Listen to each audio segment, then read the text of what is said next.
Hello,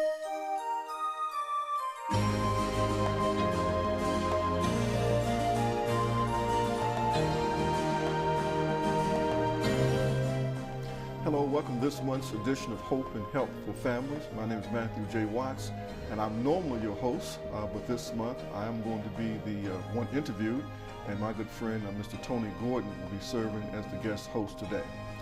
Tony, welcome to the program. Welcome, always a pleasure to be here.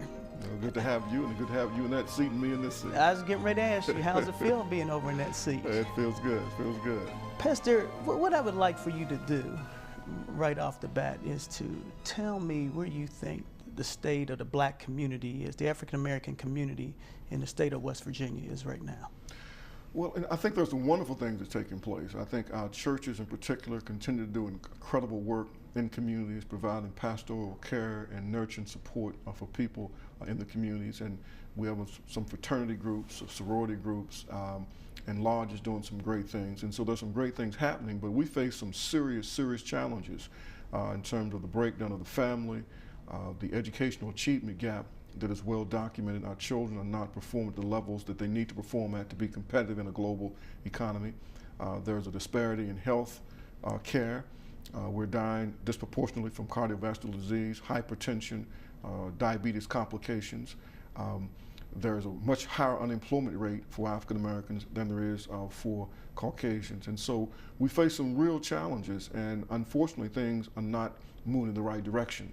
And so we're trying to send out a clarion call. It's time for us to come together at the community level and see if we can respond to the challenges and to the crises that we face in certain aspects of the community.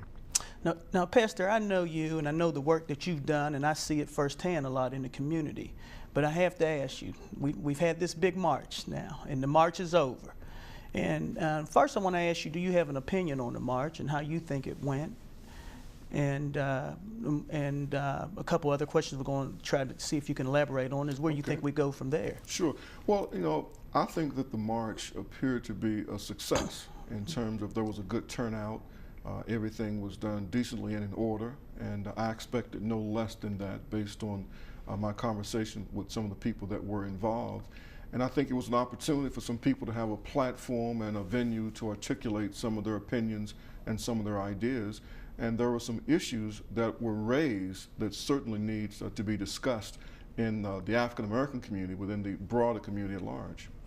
Well, I have to ask you this one too, and at least give you a chance to articulate for yourself.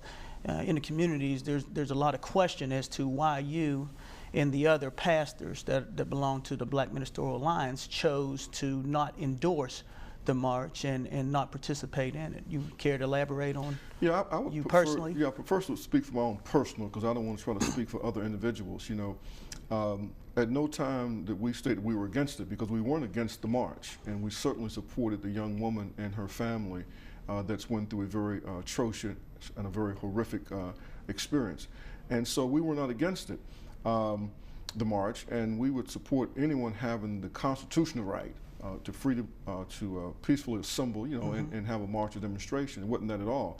My personal reason for not participating was, number one, we had no involvement in the planning or the organizing of the march. It was done for the most part, from what I could gather, from people that were out of town. And secondly, you know, we felt that there would be things said that we just didn't agree with. And there would be some things said in a way that we would not feel comfortable being associated with that.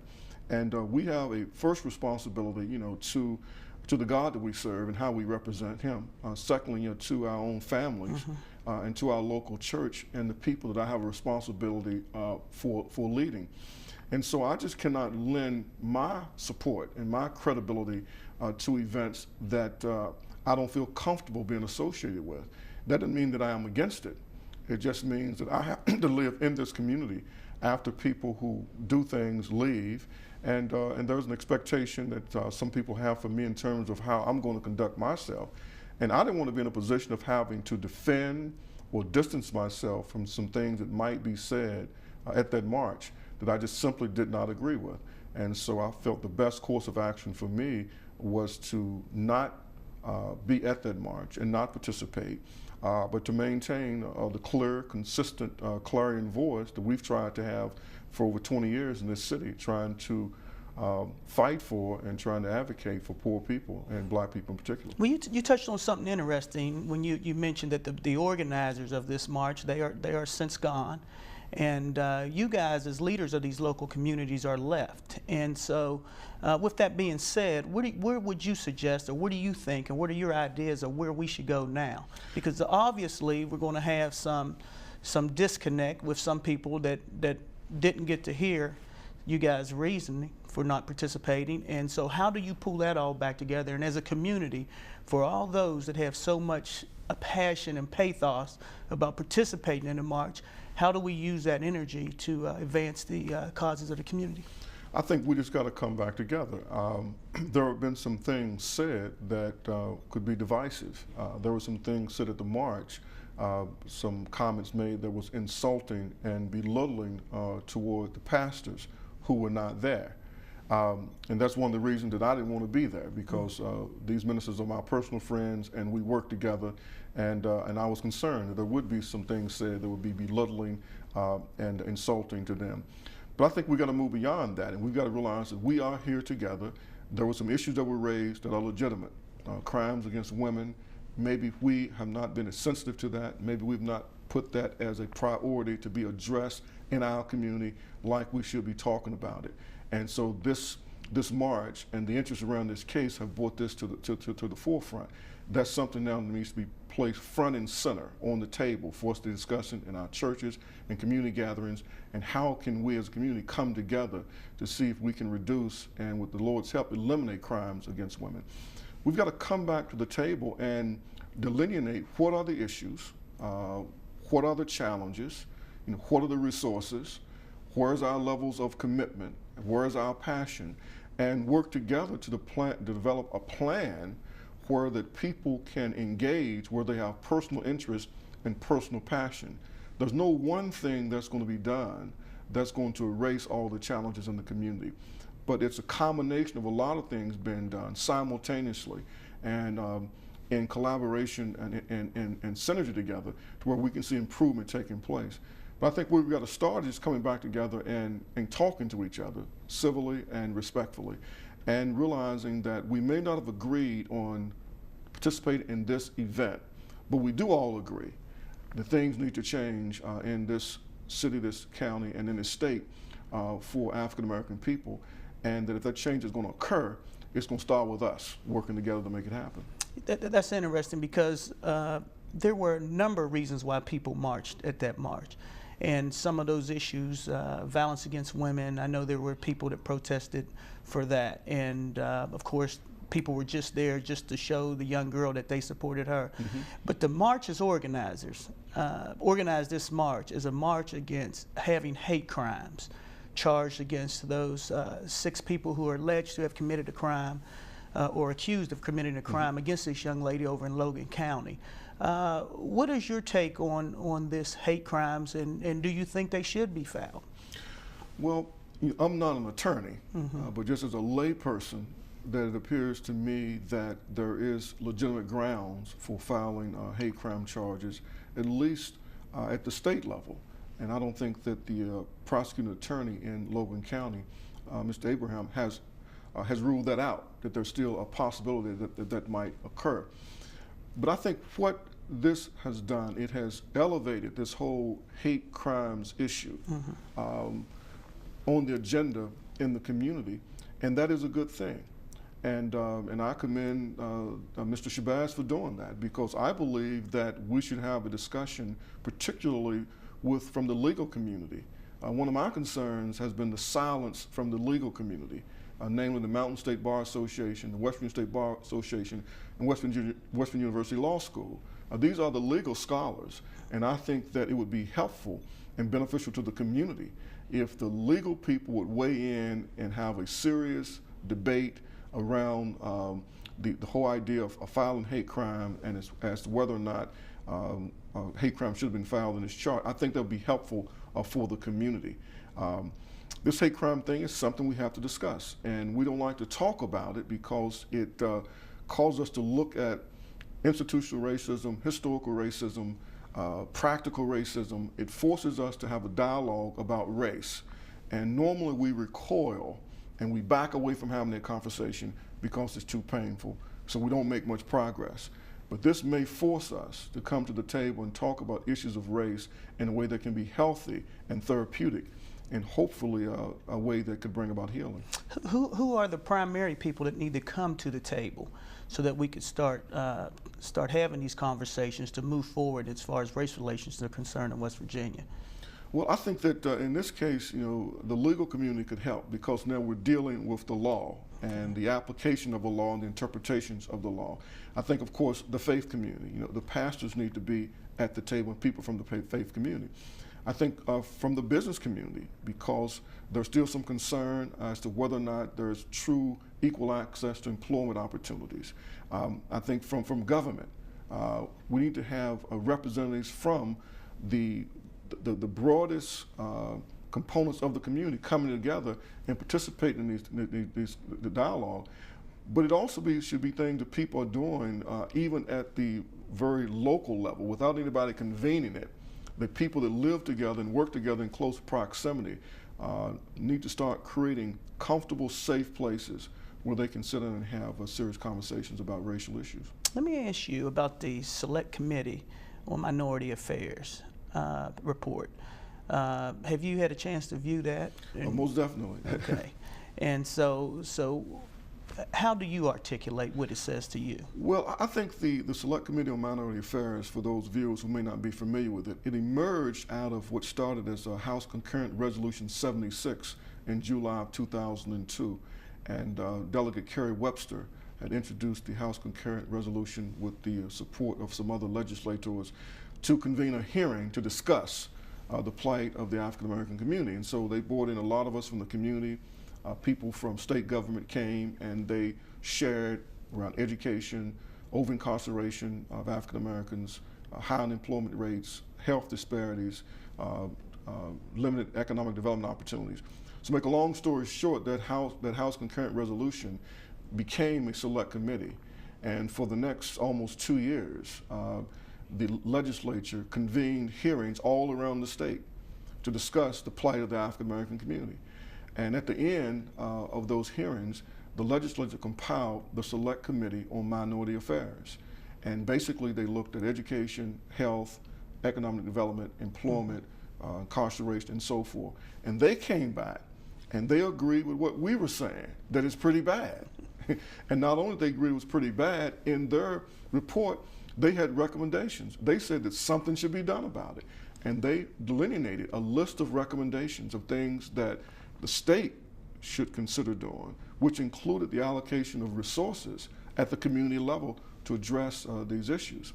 Unfortunately, they have implemented very few of the recommendations that they had made, and that's of concern to many of us, is that how could we have an exhaustive discussion all around the state by a select committee from the state legislature. They come back and they themselves list the negative pathology that existed in the community and say something needs to be done about it, yet very little has been done about it, and we think it needs to be revisited. Well, if we revisit that, and if we can get the legislature to revisit it, first, what are your ideas as to how community people like myself can get involved to encourage our legislators to take a new look at that and revisit it? And second, what should we be doing if we can get them to revisit it? What should we be doing in the meantime? Well, the first thing we should be doing is we should be working like we have a crisis, and while we're waiting to get this possibly revisited and looked at, and so we've got to engage at the community level. We have education initiatives, a West Virginia Achievement Project, a statewide project that's trying to work to raise the academic performance of low-income and minority students, get some kids in advanced placement. You have groups like the MAC Committee in Kanawha County, and they're trying to do the same thing in Kanawha County, where the West Virginia Achievement Project is a statewide project. You have the Black Medical Society, and they're trying to educate and they're trying to bring to the forefront of our community this crisis that we have in the African American community around health. So what people can start doing is to be educated what's happening locally, getting involved and getting engaged locally, while at the same time trying to have this conversation with their legislators around the select committee, asking them to relook at that and see if it isn't something that should get back on the agenda for consideration as we stand on the brink of another time for the legislature to convene. Pastor, as a Christian and as a member of this community, I certainly appreciate the Black Ministerial Alliance's stance, the NAACP stance, because they are chosen leaders. They are people. They are men of reason and women. I'm sorry, of reason, and their voices are always been sound, and we can certainly appreciate that. But because of the march, you do have a lot of people out there that are, what I would say, they had their pep rally and now they're ready to go. How can we capitalize on the fact that whether we supported the march or not, and I know certainly that you guys all supported the young lady. No it was question. just, that you didn't have parts of the planning process and et cetera. But how do we get these people that are energized right now? What would you say to them? What's the first thing they should do to make that march, for whatever reason people stood up and marched, have it come to fruition of moving us forward in our causes for racial equality in West Virginia? I think one of the first things that everyone that participated in the march should ask themselves, why did I march? In terms of find the reason why they marched. And there was some issue, there was some reason that they were involved. And once that is identified, to say, well, where are people working on that issue? And who are those people? And how can I align with those individuals? We can come together in big groups, but to get things done, we have to break down into smaller groups because we can't all work on the same thing at one time. And there are multiple things that need to be worked on. So I think that's the first thing, identifying why was I there? And if I wasn't there, where's my passion? And then find others with that passion, whether it be education, economic development, trying to deal with the overrepresentation of black youth and adults in the criminal justice system, whether it's being engaged in some initiatives of trying to educate people around health care. I mean, find my passion and then connect with people that are doing that or involved in trying to address that issue. And then realize that I'm not going to find very few people that agree with me on every point. But if I can find common ground to work together on specific issues, then we can start something at our local community level. At the end of the day, we live in local communities. Our lives are affected by what happens to us right there. So find a way to get engaged. At the same time, educating myself about what is happening at a larger level and how I can be a part of a bigger effort. It may be joining NAACP. It may be connected with some group that's trying to address the issue on a larger level, whether it's the West Virginia Achievement Project statewide or the MAC committee in the Kanawha County area. But connecting with people who are trying to get something done. And I think in that we will find people of like mind and of like passion, and together we can see progress being made and we can create momentum to create more progress. So often people don't know where to go. Okay, so here in Kanawha County, in Charleston where we are, and there's going to be people that have a passion about a number of those issues that we've alluded to. Is there a one-stop place they can go to that someone can start directing them out? I mean, what do you do? I have passion, I have pathos, I'm ready to go, I'm ready to do this, but I don't know where to go because I've never been engaged before. That's an excellent question. I mean, we'd be more than glad, and they can contact my office at 343-HOPE, 343-4673. And we'll be more than glad to direct them to people that we know. If it's health in Kanawha County, then the Partnership of African American Churches, Pastor James Patterson and their group, they're on the point there, along with Dr. McCowan with the Black Medical Society. If it's education, then it's Dr. Barbara Oden and Brother Derek Gibson and the Maximized Achievement of African American Children in Kanawha County, and we can connect them with that particular group. If it's working with youth, then it's a number of organizations, whether it's New Covenant Community Development Corporation, Pastor James Ely, the Bob Burdett Center, Derek Gibson and Reverend Lord Hill on the East End Family Resource Center, or what we're trying to do with Hope CDC. So we have a lot of partnerships with the groups, and we're more than glad to direct people to where we think good work has been done based on what they say their interests are. Very good. I'm ready to go back out to the community, and I'm sure that those that will watch will be pleasantly surprised at the outcome of this show and learning from you yourself, how you articulated you all stance, and it's so much different than what the community has portrayed you guys. I certainly appreciate you, and I've followed your work for years, and nobody can discredit the work that you do and the love and the passion that you have for the people. And I certainly thank you for it. And for those of you that are out there, this is a great opportunity to get engaged. Okay, we had our march, and it was peacefully done, and you guys all had issues of why you marched, and now it's time to come do something about it. And as Pastor said, you can call his office at 343-HOPE, and they can start directing you to other entities that can help you with the passion that you have. Anything else you'd like to add?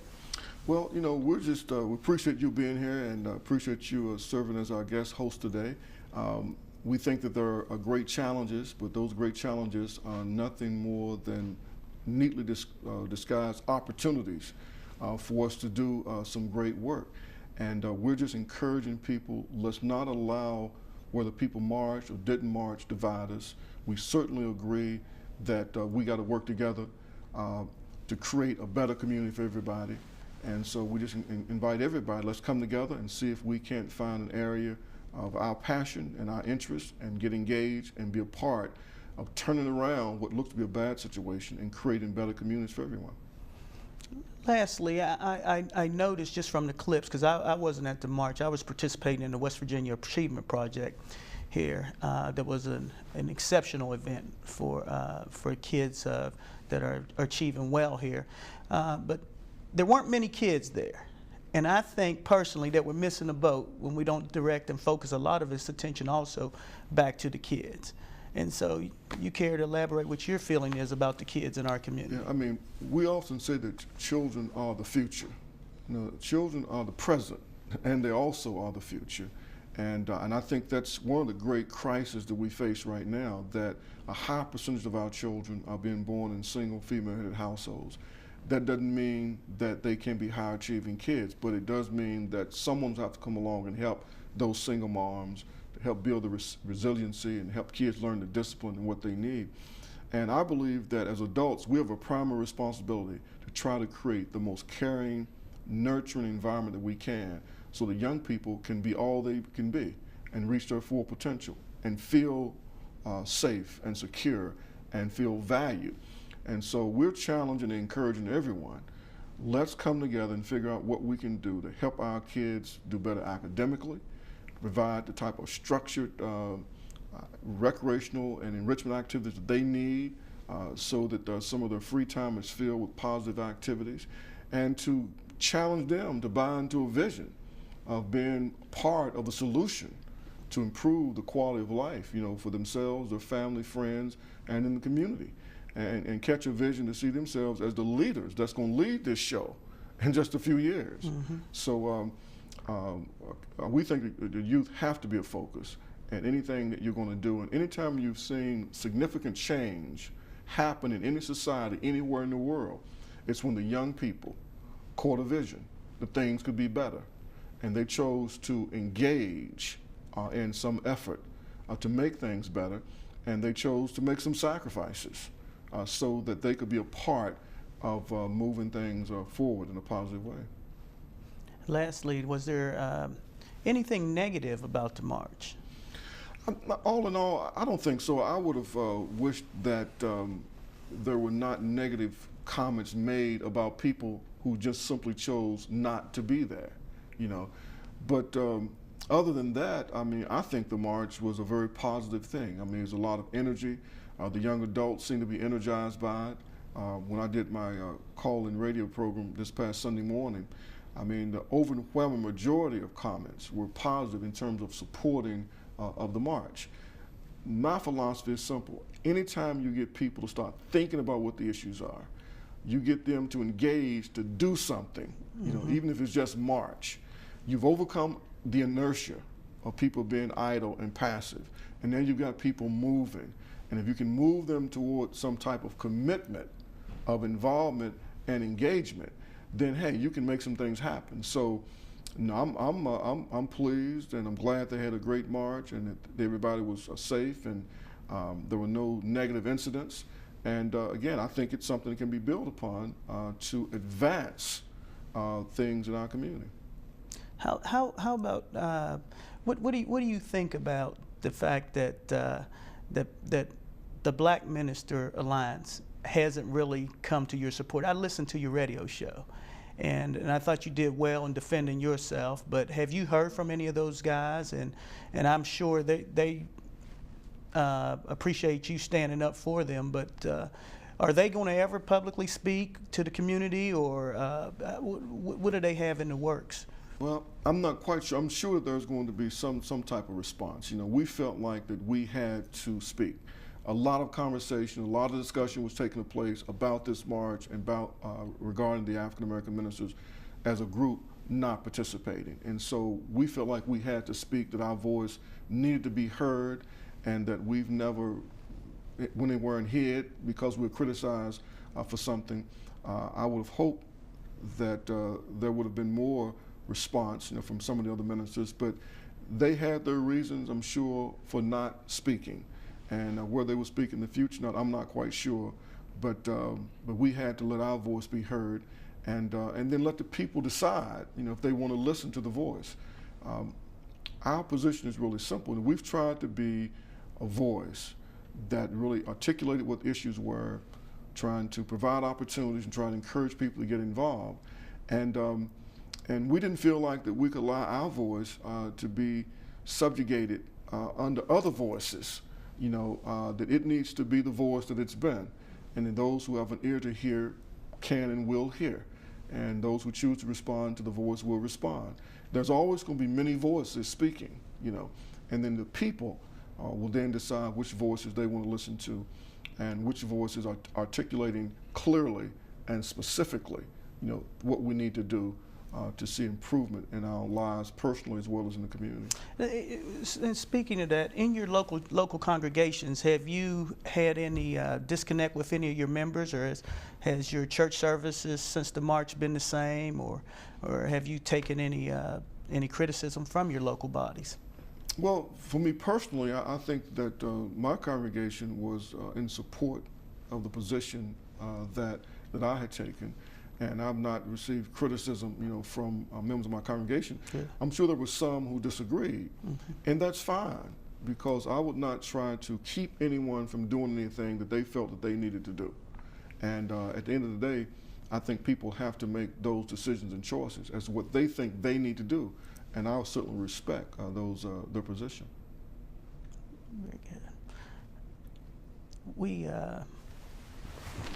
We certainly appreciate you in this community, and I've worked beside you, and I will stand here, even though I'm asking some tough questions, but giving you an opportunity still to articulate to the viewers. But the important thing is we've had the march, okay, and everybody got excited over it, but now we've got to go somewhere, and we've got to move forward as you suggested. And it's my hope and my dream that this will ignite us into moving forward.